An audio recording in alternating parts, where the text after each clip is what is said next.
오늘 우리에게 주시는 말씀 느헤미야 3장입니다. 느헤미야 3장 1절로 6절. 우리 함께 한 목소리로 봉독하겠습니다. 그때 대제사장 엘리야십이 그의 형제 제사장들과 함께 일어나 양문을 건축하여 성별하고 문짝을 달고 또 성벽을 건축하여 한메아 망대에서부터 하나날 망대까지 성별하였고, 그 다음은 여리고 사람들이 건축하였고, 또 그 다음은 이므리의 아들 삭굴이 건축하였으며, 어무는 하스나의 자손들이 건축하여 그 들보를 얹고 문짝을 달고 자물쇠와 비창을 갖추었고, 그 다음은 학고스의 손자 우리아의 아들 무레못이 중수하였고, 그 다음은 무사세벨의 손자 베레기야의 아들 무슬람이 중수하였고, 그 다음은 바나의 아들 사독이 중수하였고, 그 다음은 두고아의 사람들이 중수하였으나 그 귀족들은 그들의 주인들의 공사를 분담하지 아니하였으며, 옛문은 바세의 아들 요야다와 부소드야의 아들 무슬람이 중수하여 그 들보를 얹고 문짝을 달고 자물쇠와 빗장을 갖추었고. 아멘. 3장 전체를 살펴볼 마음은 있는데 여기에 하였더라 이렇게 끝나는 구절이 별로 없어요. 그래서 제가 일단 전체를 아우를 수 있는 6절까지 일단 본문 한번 같이 읽었습니다. 자, 오늘 우리가 함께 나눌 말씀의 제목은 함께 세우는 성벽입니다. 하버드 경영대학원에 유명한 경영학 교수가 있어요. 조셉 바다라코라고 하는 분인데, 이분이 쓰신 책 중에 조용히 다스리기라는 책이 있습니다. 근데 거기에서 무슨 말을 하느냐, 조직을 움직이는 진정한 힘, 조직을 움직이는 진정한 힘은 눈에 보이는 친화적 리더들이 아니다. 우리가 세상에서 막 화려한 그런 리더들 많이 있잖아요. 막 보기만 해도 막 카리스마, 막 대단하고 막 기죽고 이럴 수 있는 어마어마한, 그런데 그런 자들이 아니라는 거예요. 주어진 자리에서 조용히 성실하게 일하는 수많은 사람들의 노력과 아이디어들의 합이다. 결국은 자기 자리를 성실하게 지키는 사람들의 그 수고가 모여서 결국 그 조직을 움직인다고 이야기하고 있습니다. 근데 이제 이 사람이 말하는 탑 리더가 아닌 이 중간 리더들에 대한 특징을 말해주고 있어요. 그 첫 번째가 뭐냐면 자기절제라고 합니다. 자기절제. 왜 중간 일하는 사람이 자기 팔로워들을 막 감정을 격발시키는 사람이 있잖아요. 말이나 언어나 이런 걸로. 또 하나는 자기가 불리한 거를 교묘하게 이렇게 아랫사람에게 떠넘기는 사람도 있고, 그래서 이 팔로워가 능률적으로 일하지 못하게 만드는 그런 사람도 있는 거죠. 그리고 아주 교묘하게 부당한 그런 승진을 갈망하는 그런 관리자들도 있다. 그런데 정말 조직을 잘 이끄는 조용한 중간 리더의 특징은 이러지 않는다는 거예요. 자기의 감정을 절제하고 자기가 조용히 절제하는 그 힘으로 이 공동체를 움직이는 능력이 있다. 두 번째는 겸손하다고 합니다. 근데 이 겸손이 이렇게 자기를 낮추는 겸손이 아니라 어떤 겸손이냐, 장엄한 포부를 남발하지 않는다는 거예요. 우리 뭐 이렇게 해서 나라를 바꾸고 이런 거 하지 않는다는 거예요. 이 사람의 겸손은 뭐로 드러나느냐? 묵묵히 자기 역할을 한다는 거예요. 묵묵히 자기 역할을 하는데 철저하게 한다. 남에게 부담 끼치지 않고 떠넘기지 않고. 그래서 이것을 겸손이다라고 이야기합니다. 세 번째는 뭐냐면 강인함이다. 그러니까 이 일들, 맡겨진 회사의 일이나 어떤 조직의 일들이 단번에 끝나는 게 아니라는 거를 알고 있는 거죠. 그래서 이것은 지루하고 롱타임, 오래 걸리고, 그리고 틈틈이 적들과 싸워야 되는 게릴라전과 같다. 그러니까 자기 절제하고 겸손하고 강인함이 이 조직의 허리를 든든하게 세워가는 역할이다. 이렇게 이야기하고 있어요. 근데 제가 이제 이 느헤미야를 읽고 또 특별히 오늘 3장을 읽으면서 결국은 이 3장에서 우리에게 말해주는 것이 바로 이 조용한 리더들의 모습이 아닌가, 그런 마음이 들었습니다. 그러니까 성벽에 재건한 참여한 모든 자들이 특정한 그룹이 아니에요. 성별, 지역, 출신, 지역, 혈통 다 각각의 사람들이 모였는데, 이들 중에 누구도 튀거나 모자란 사람이 없습니다. 다 조용한 리더의 모습으로 자기에게 맡겨진 것을 다 감당했죠. 느헤미야는 이런 것을 다 총괄 선두 지휘한 사람이 느헤미야입니다. 그러니까 이것은 느헤미야 혼자의 리더십으로 만들어진 것도 아니다. 그러니까 이 일들을 우리에게 지금 많은 것들로 함께 가는 것에 대해서 우리에게 메시지를 주고 있다는 거예요. 그런데 이 일들은 우리가 잘 알고 있는 것처럼 이 느헤미야 성벽이 52일 만에 만들어졌다. 이건 굉장히 속전속결입니다. 이거는 무엇을 말하느냐? 우리가 2장에서 우리의 군경을 너희가 보았고 막 느헤미야가 이야기하잖아요. 그러니까 백성들의 마음이 뜨거워져서 자, 우리가 일어나 건축하자 이렇게 백성들이 쫙 일어났어요. 그런데 이 일이 늘어지고 오래 걸리고 제대로 진행되지 않다면 이 백성들의 마음이 어떨까요? 금방 식어집니다. 식어지는 이유는 여러 가지가 있지만 옛 상처가 있기 때문이에요. 우리 옛 때도 이렇게 열심히 하려고 그러다가 못했는데 그 일이 또 반복되는 거구나. 이 백성들 심령 속에 있는 숨어있는 낙심들이 올라올 수도 있기 때문인 거죠. 또 하나는 뭐냐. 지금 호시탐탐 이들을 노리잖아요. 우리 어제랜다. 지난주 2장 마지막 절에서도 했던 것처럼 너희는 분깃이 없다. 이렇게 느헤미야가 단호히 끊어냈지만 그런 이들은 틈틈이 이 예루살렘이 재건되는 것을 회방하려고 하고 있어요.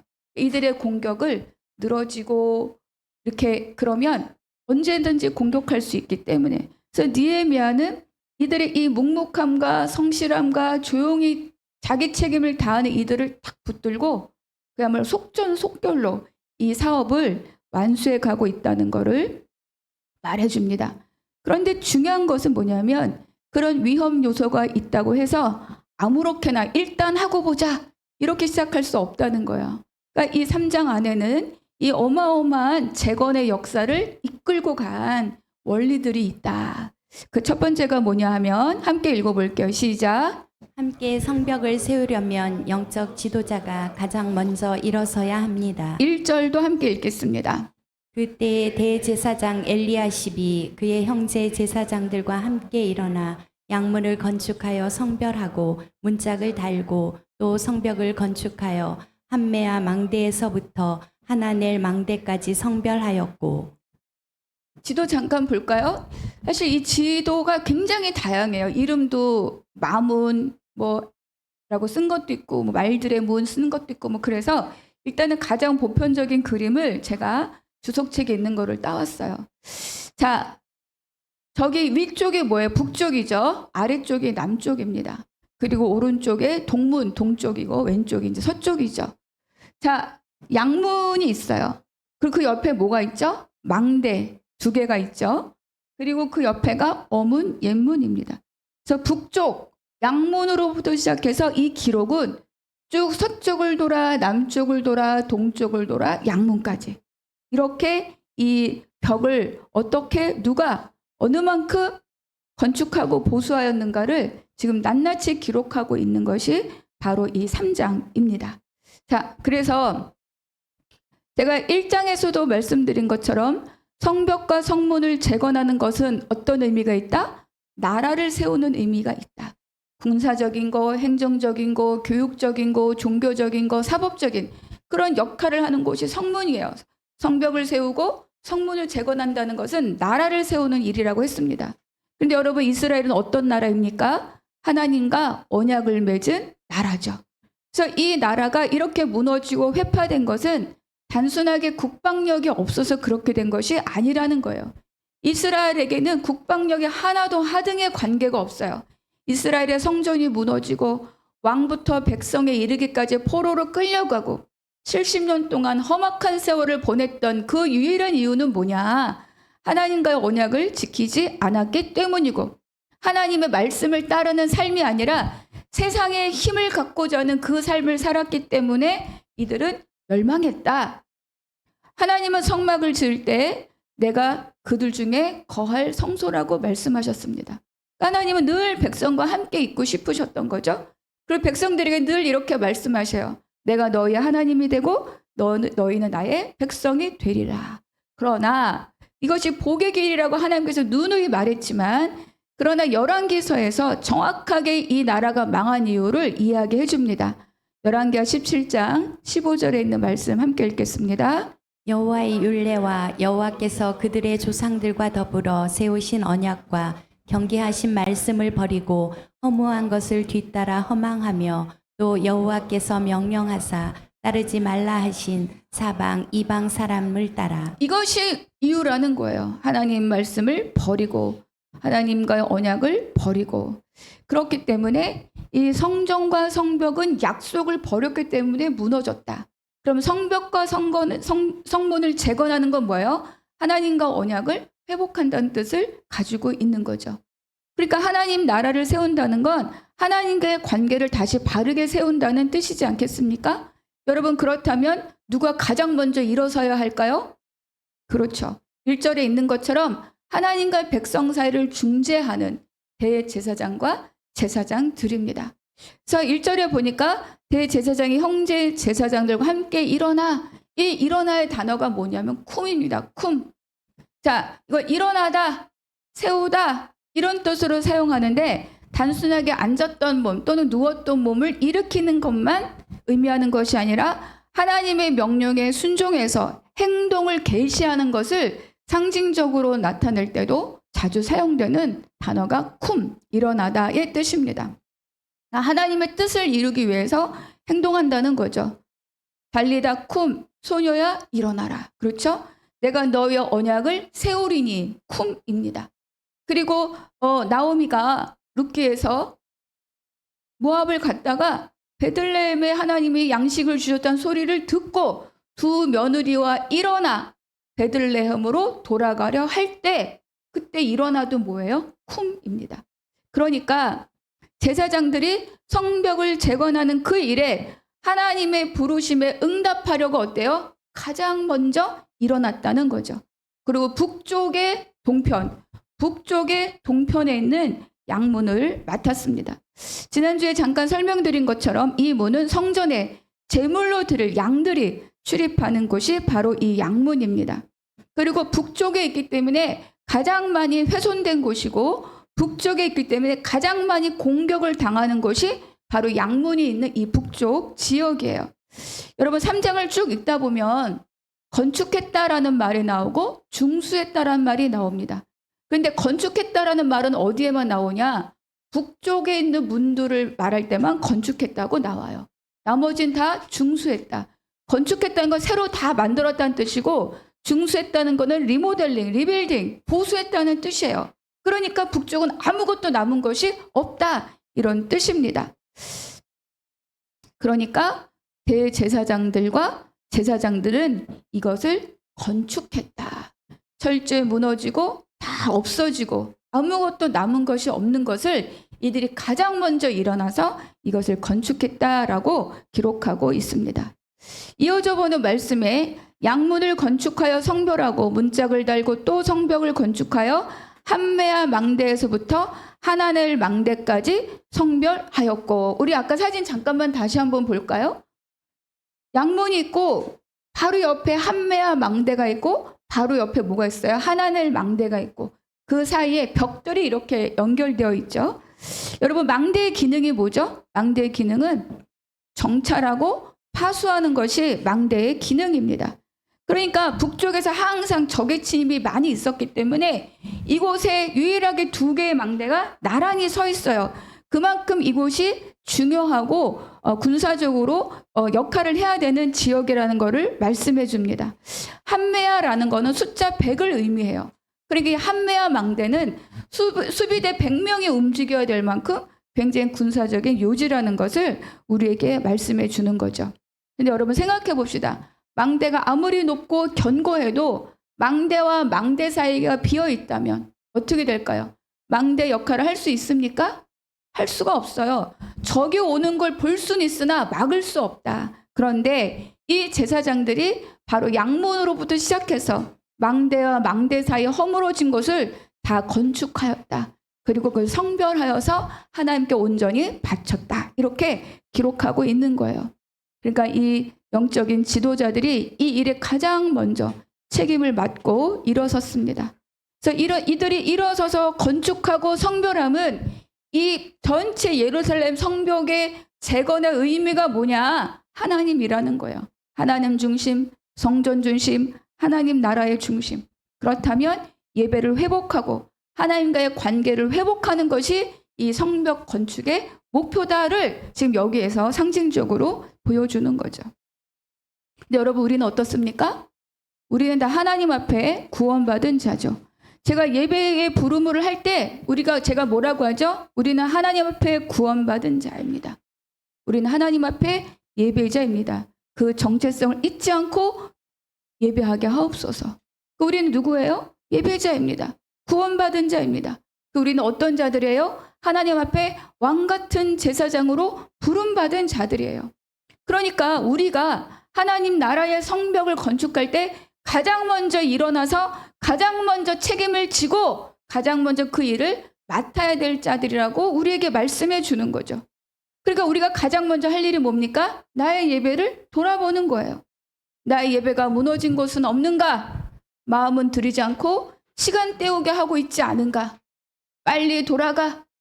성문 앞에서 장사할 것을 기다리고, 이게 느헤미야 12장 13장 느헤미야가 제가 여기 구멍이 여러 개 나가지고 혀가 자꾸 물려요. 그래서 발음에 계속 새요 지금. 그러니까 느헤미야가 열폭했던 게 뭐냐면 안식일을 안 지키고 다 문이 닫혔으니까 다 성벽에 다 장사할 것 싸들고 언제 문 열리나 이렇게 와서 기다리고 있었던 것을 보고 느헤미야가 화를 내거든요. 우리가 혹시 그런 마음을 갖고 있지는 않은가?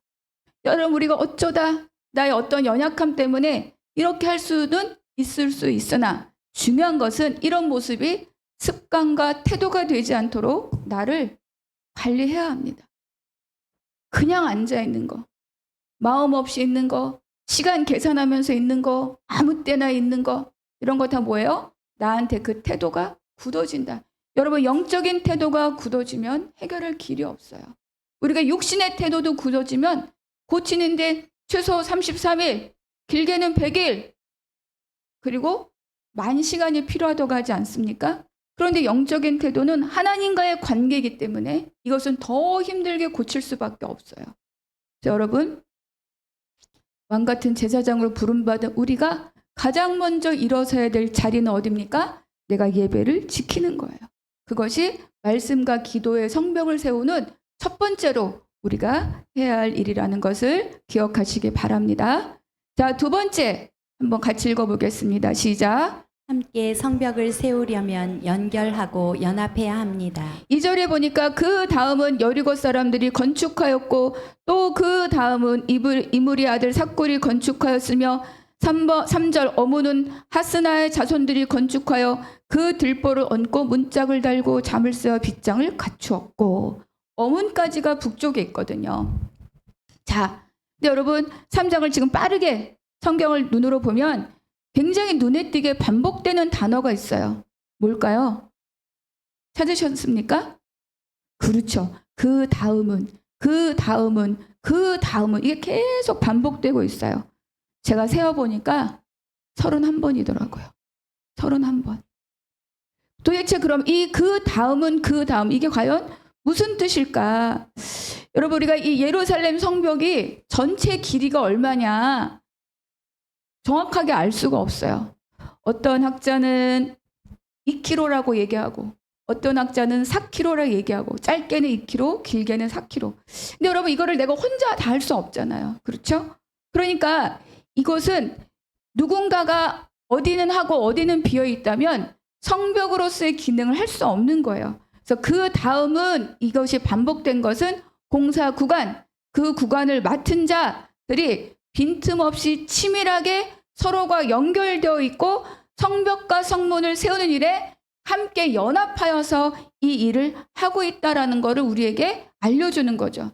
연결과 연합과 자발적인 책임, 이거를 말해주는 것이 그 다음은입니다. 그리고 이 일은 갑자기 즉흥적으로 세워진 일이 아니에요. 우리 2장의 12절에 보면 내 하나님께서 예루살렘 위에 무엇을 할 것인지 내 마음에 주신 것. 이미 하나님은 느헤미야에게 이 예루살렘을 어떻게 해야 할지를 마음에 감동으로 은혜로 지혜로 주셨습니다. 그것을 들고 성벽을 진단하고 속해 있는 사람들을 진단한 느헤미야가 실행한 방법이었던 거죠. 사실 이 3장은요. 명단만 기록되어 있기 때문에 3장을 설교하지 않고 넘어가는 경우들이 굉장히 많아요. 그걸 제가 하고 있습니다라고 말하고자 함이 아니라 이 3장이 사실은 느헤미야의 전부다. 저는 그런 마음이 들어요. 성벽, 성문, 하나님 나라를 어떻게 재건하고 있는가. 그 느헤미야가 성벽 재건이 주제 아닙니까? 그러니까 어떻게 하고 있느냐가 다 3장에 나와 있다. 나머지는 다 사건들이에요. 공격했다, 비난했다, 속였다, 놀렸다, 조롱했다. 그 와중에 어떻게 했느냐? 그것을 3장이 말해주고 있는 거죠. 이 3장은요. 남녀노소, 빈부, 귀천 다 상관없이 거국적으로 이 재건 사역에 참여합니다. 이 절에 보니까 그 다음은 여리고 사람들이 건축하였고 이렇게 기록되어 있죠. 여러분 여리고는 예루살렘 성 아닙니까? 예루살렘 성 밖입니까? 그렇죠. 성 밖입니다. 그렇죠? 그러니까 성 밖에 거주하는 사람들이에요. 무슨 뜻이냐? 예루살렘 성이 아무리 튼튼하게 재건되어도 적의 공격이 있을 때 이 성벽으로부터 보호를 받을 수 있습니까? 없습니까? 없는 자들이에요. 그러니까 성벽의 혜택을 직접적으로 받을 수 있는 사람들이 아니라는 겁니다. 그런데 이들이 성전을 둘러싸고 성읍을 지킬 수 있는 이 성벽을 짓기 위해서 먼 거리를 마다하지 않고 이 재건 사업에 동참하고 있다는 거예요. 여리고 사람만 그러냐? 아닙니다. 3장에 보면 예루살렘 성 밖에는 많은 지역들이 있어요. 여기 여리고, 드고와, 기브온, 그일라, 미스바, 베타게론, 소노 이런 거, 시노아. 언젠가 들어본 것 같은 이름도 있지만 듣도 보도 못한 이름들도 많이 있죠. 그 사람들이 짧게는 10km, 멀게는 30km의 거리를 와서 이 노동을 하고 있다는 겁니다. 당시에 교통수단이 없잖아요. 자동차도 없고 부자고 권세 있는 자만 말을 탑니다. 나귀도 쉽지 않아요. 느헤미야가 탔던 것이 뭐예요? 나귀 타고 성벽을 돌았습니다. 그러니까 이 대부분의 평민들은 다 어떻게 해요? 걸어 다니는 거예요. 짧게는 2시간, 길게는 6시간을 걸어서. 그러니까 이들은 이 예루살렘 성벽을 재건하는 일에 몸으로 헌신하고 시간으로 헌신하고 대가를 지불하면서 참여하였다는 거죠. 이들은 왜 이랬을까 합니다. 왜? 직접적으로 혜택도 없는 이 일에 왜 그 긴 시간, 긴 거리, 험한 노동을 감당하면서 이렇게 참여했을까? 그것은 그들의 일이 아니라 뭐예요? 우리의 일이기 때문입니다. 느헤미야가 백성들에게 말했죠. 우리가 당한 공경. 우리가 다시는 수치를 당하지 말자. 그러니까 느헤미야가 예루살렘이 무너짐과 상관없는 자기 자신까지 이 곤경과 수치에 포함하여서 우리가 다 함께 우리로서 감당해야 될 일이라고 말했기 때문인 거죠. 그래서 이 3장에 기록된 모든 사람들은 하나님의 백성으로 하나님 나라를 세우는 연합과 책임의 역사였다라고 우리에게 가르쳐주고 있어요. 그런데 먼 거리에 있는 사람들만 참여했느냐? 12절 같이 읽겠습니다. 시작. 그 다음은 예루살렘 지방 절반을 다스리는 할로헤스의 아들 살롬과 그의 딸들이 중수하였고. 이 구절에서 보여진 특징이 있죠. 예루살렘 지방 절반을 다스리는 살롬. 고급 관리예요. 물론 느헤미야보다는 직급이 낮지만 그런데 이가 직접 이 공사에 참여합니다. 고급 관리라는 거는 집안에 부리는 종과 하인이 있다는 거예요. 너 가서 해라고 자기 집안의 종이나 하인을 보내지 않고 이 고위 공직 관리자가 직접 이 공사에 참여하고 있다. 또 하나의 특징이 있어요. 딸들이 중수하였고 여러분 그때 문화상 뭐 지금도 많이 그런 경우 있지만 대부분 이런 노동의 현장은 대부분 누가 많아요? 남성들. 당연히 남성들이 옵니다. 그런데 여기 누가 참여하고 있습니까? 그 딸들이 참여하였죠. 그러니까 왜 딸들은 참여했을까? 뭐 여러 가지 이유는 있을 수 있어요. 이 집안에 아들이 없었다. 그러면 안 가면 돼요. 아버지만 가면 돼요. 그런데 굳이 딸들이 중수하였다. 그러니까 이 일에 남자나 여자나 상관없이 하나님 나라 일에 누구나 다 참여하고 있다는 거예요. 그 일일이 다 거론하지 못하지만 3장 전체 안에 너무나 많은 직업군과 너무나 많은 지역의 사람들이 너무나 많은 계급들이 참여하고 있다는 거죠. 금속 세공업자, 향품 제조업자가 참여합니다. 금장색이라 나오죠. 여러분, 세공업자에게 가장 중요한 게 뭐예요? 이 섬세한 일을 하려면 뭐가 제일 중요해요? 그렇죠. 피아노 치는 사람은 공놀이 절대 안 한다잖아요. 다칠 수 있으니까. 그러니까 이 손을 다치면 이게 노동 현장이지 않습니까? 돌도 날라야 되고. 그럼 자기 손이 중요한 사람이 그거를 포기하고 여기에 참여한다는 거예요.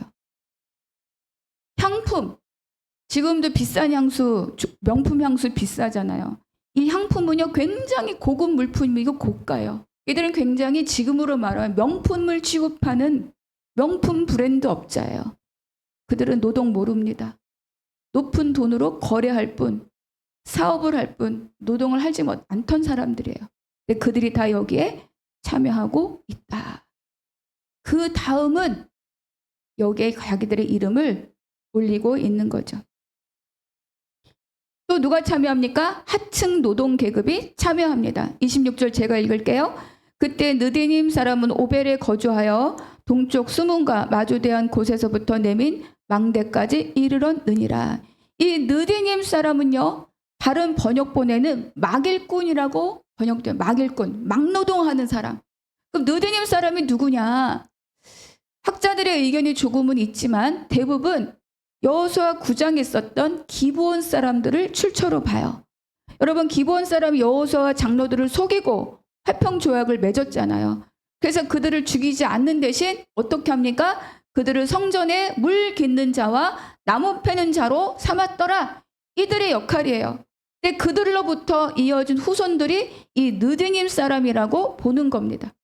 그런데 이들은 지금에 있는 것이 아니라 1차 귀환, 수룹바벨이 4만 몇천 명 데리고 올 때도 이 느디님 사람이 따라와요.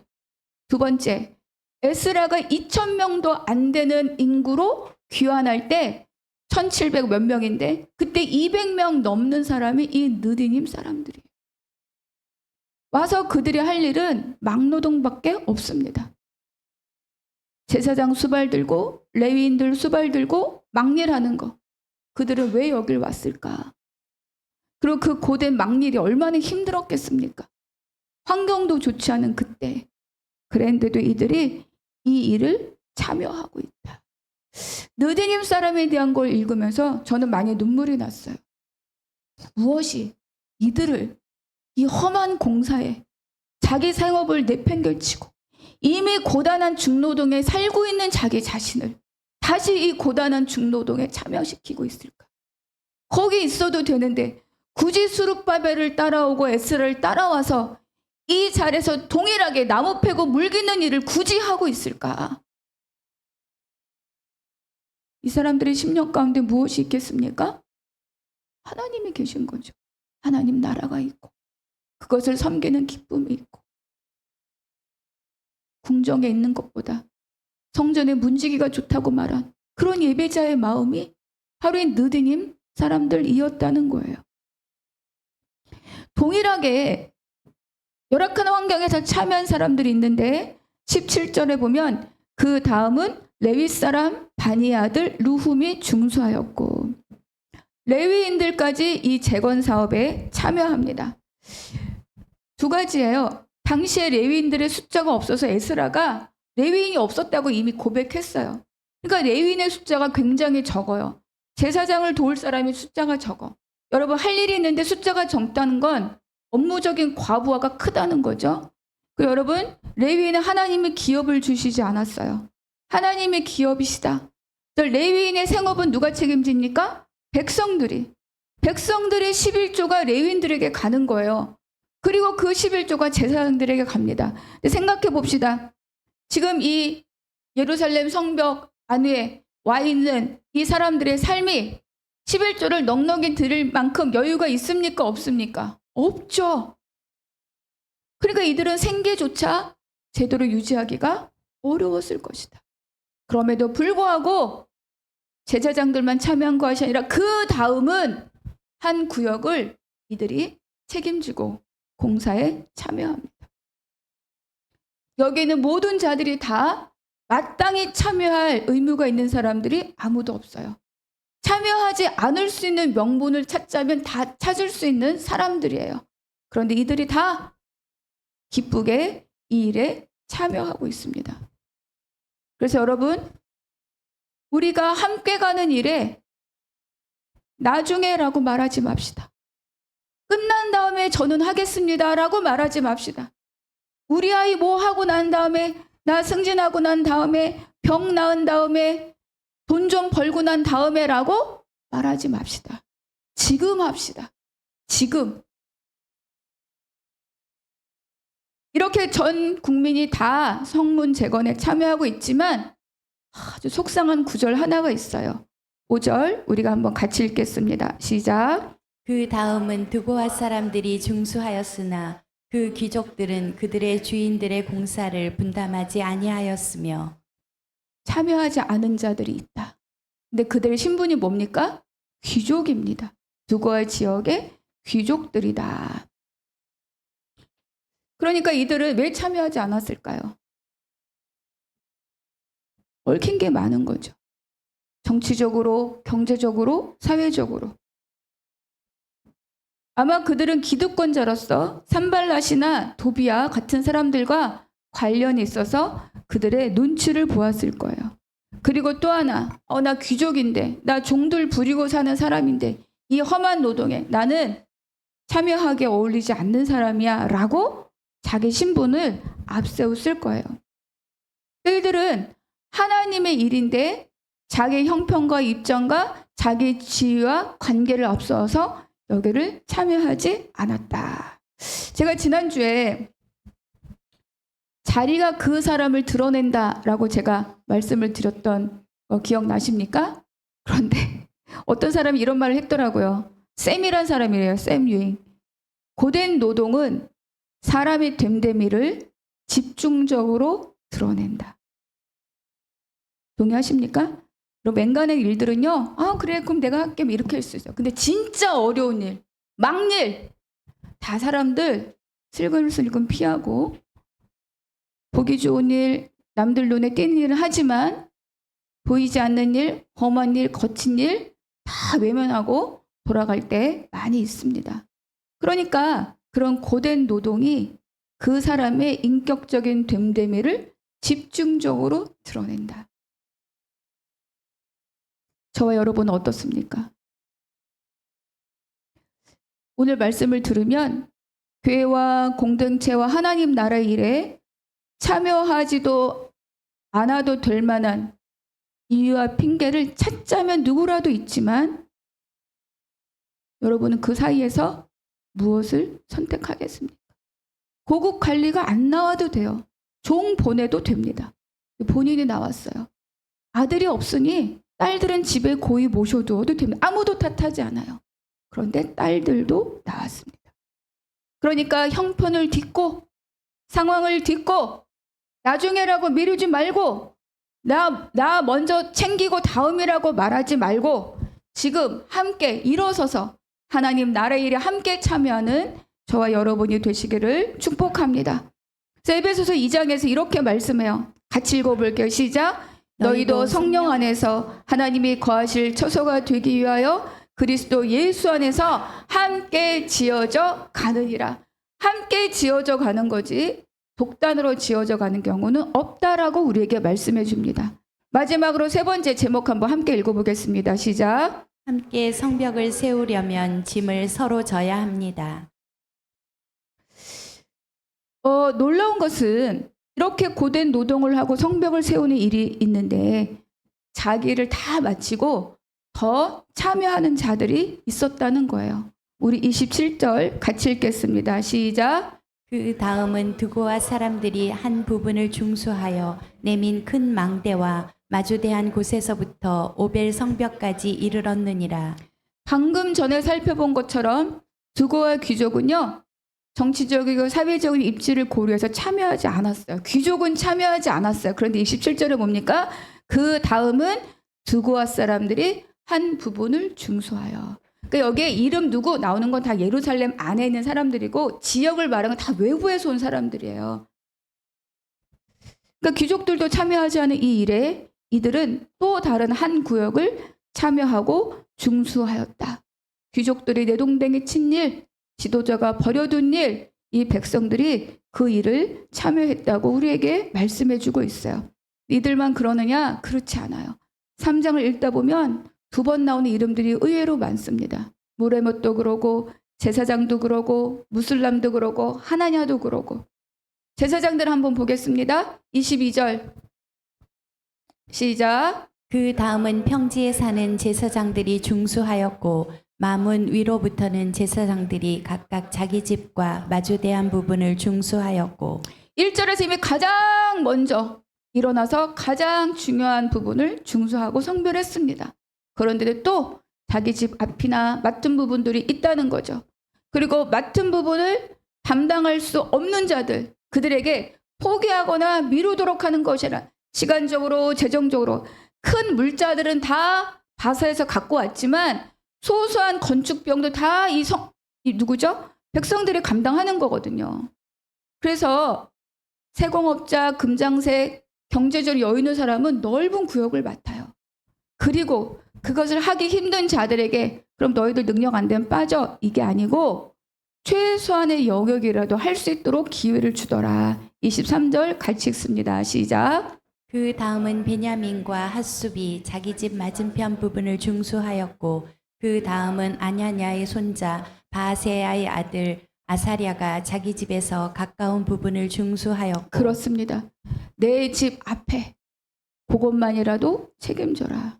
이게 왜 중요합니까?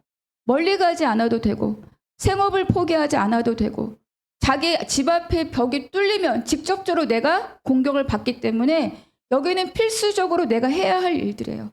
필수적으로 반드시 해야 하는 그 몫을 하도록 기회를 주고 격려하고 그것만으로도 2번 하고 멀리하고 넓게 한 사람들 못지않게 동일한 자격으로 지금 그 이름 한 줄을 여기다가 어때요? 기록해 주는 겁니다. 많이 넓게 참여가 아니라 이 일에 함께 하였느냐. 이거를 먼저 보게 하는 거죠.